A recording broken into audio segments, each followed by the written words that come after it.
Right, we're just here adding supers to some of our hives. They're in the honey flow. Earlier, I hadn't pulled any extra combs out of the freezer to put on these hives. We have some now that we've thawed out.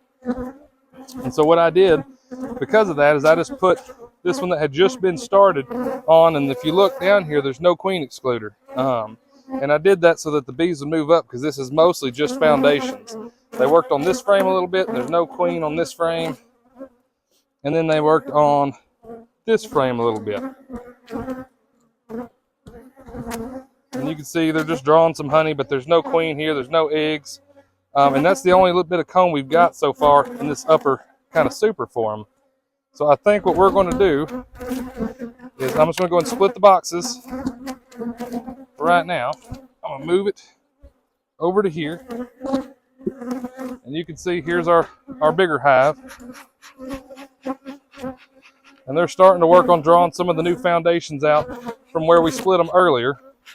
But what we're going to do is put a queen excluder on, and we're going to add a honey super. And I'll show you exactly how we're going to do that.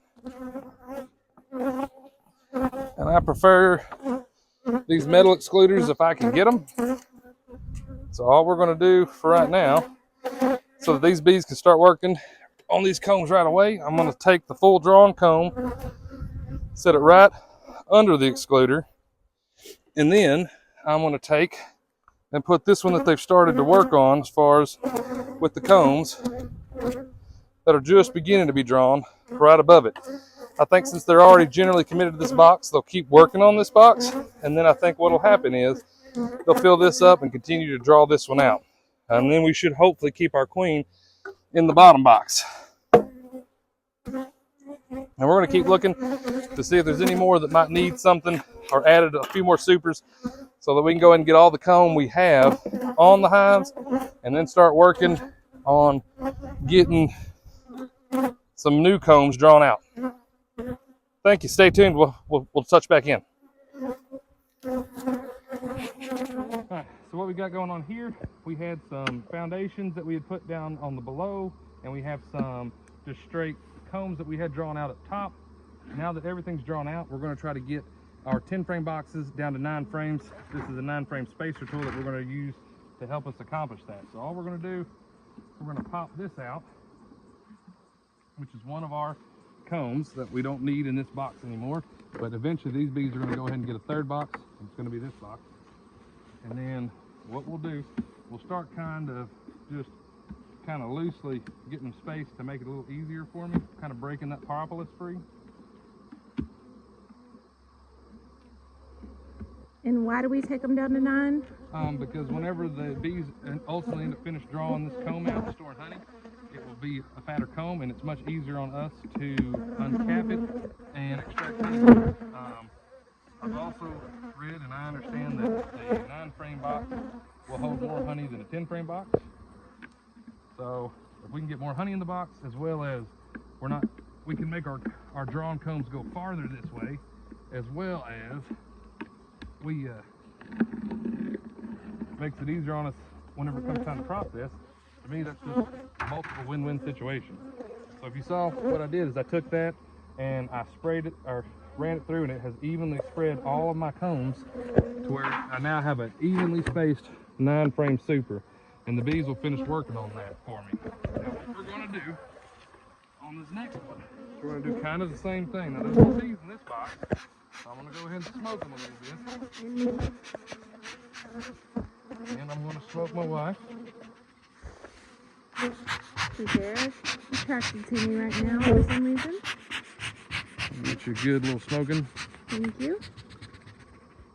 And then what I'm going to do is the same thing we did last time, but I think I'm going to come right to the middle where we've got mostly, is it already, I want to look and see if it's already capped. If it's capped, I think I'm going to take the cap frame and stick it in our 10 frame down there, so that, yeah, because they probably won't draw that one too much thicker.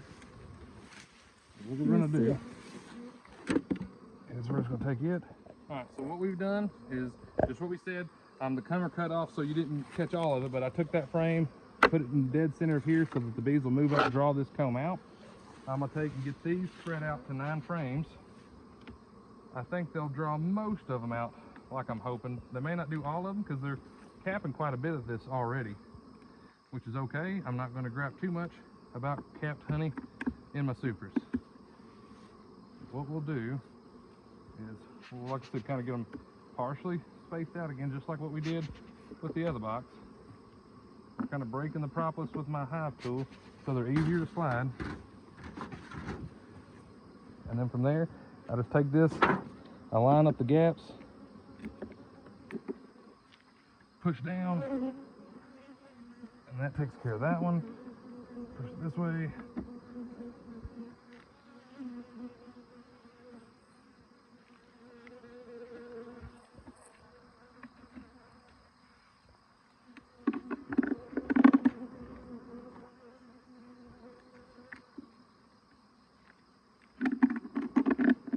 And there, we're back being spaced 9 frames.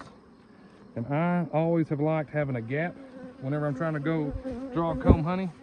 I like to have a gap, or not comb honey, or just really foundations, anything. If I'm trying to get the bees to draw, I like to sandwich my 10 frame box, which has our combs to be drawn. I like to sandwich it between a box of drawn comb and a box of drawn comb. So what we'll do, we'll set both of those up here. And I think I dropped a leaf in there. Yep, we'll double check, make sure we're still spaced right. We'll put the camera down, and done. If you have any questions, reach out to us, comment, like, subscribe.